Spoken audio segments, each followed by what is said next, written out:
দেখুন বন্ধুরা, চালতার টকটা হয়ে গেছে। এই দেখুন, টক কিন্তু একটু হালকা পাতলাই হয়, আর আচারটা কিন্তু রান্না করতে হয় একদম গাঢ় গাঢ় রান্না করতে হয়। আর এই টকটা এরকম হালকা পাতলা করে আমি রান্না করেছি। এই টকটা হয়ে গেছে, এখন আমি নামিয়ে নিব। আর এই টকের রেসিপিটি ভালো লাগলে লাইক কমেন্ট শেয়ার করে চ্যানেলটিকে সাবস্ক্রাইব করে পাঠান। বন্ধুরা, নেক্সট কিচেনে সবাইকে স্বাগত জানাই। আজকে আবারও ফিরে এসেছি নতুন রেসিপি নিয়ে। আজকে আমি চালতা দিয়ে টক রান্না করে আপনাদের সঙ্গে শেয়ার করব। চালতা তো প্রত্যেকেই কম বেশি খেতে পছন্দ করে, তাই আমি আজকে টক রান্না করে আপনাদের সঙ্গে শেয়ার করছি। আপনারা প্রথম থেকে শেষ পর্যন্ত পুরো ভিডিওটা দেখবেন, আশা করি। টক রান্না করার জন্য এখানে একটা চালতা নিয়েছি। এই চালতাটা এখন আমি কেটে নেব।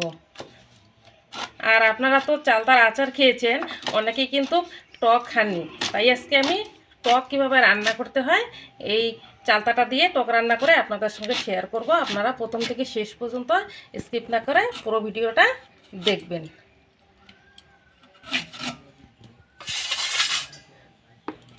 এখন আমি এই চালতার খোসাটা ছাড়িয়ে নেব।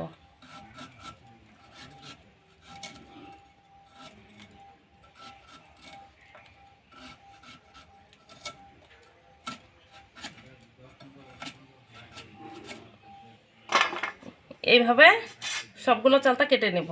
চালতাগুলো কেটে ধুয়ে নিয়ে এসেছি, এখন আমি শিলনোড়াতে থেতো করে নেব। এইভাবে থেতো করে নিব সবগুলোই। কড়াতে তেল দিয়ে দিব।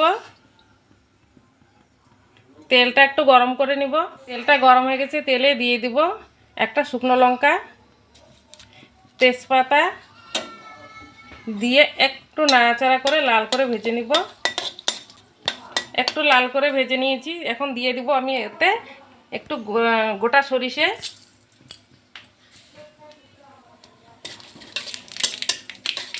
সরিষাটা দিয়ে একটু নাড়াচাড়া করে এখন আমি থেতো করা রাখা চালতাগুলো দিয়ে দিব।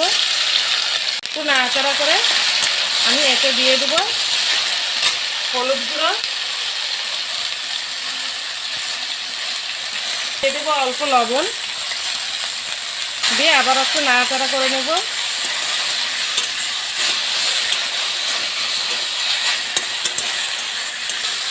একটু নাড়াচাড়া করে নিয়েছি, এখন আমি এতে জল দিয়ে দেবো।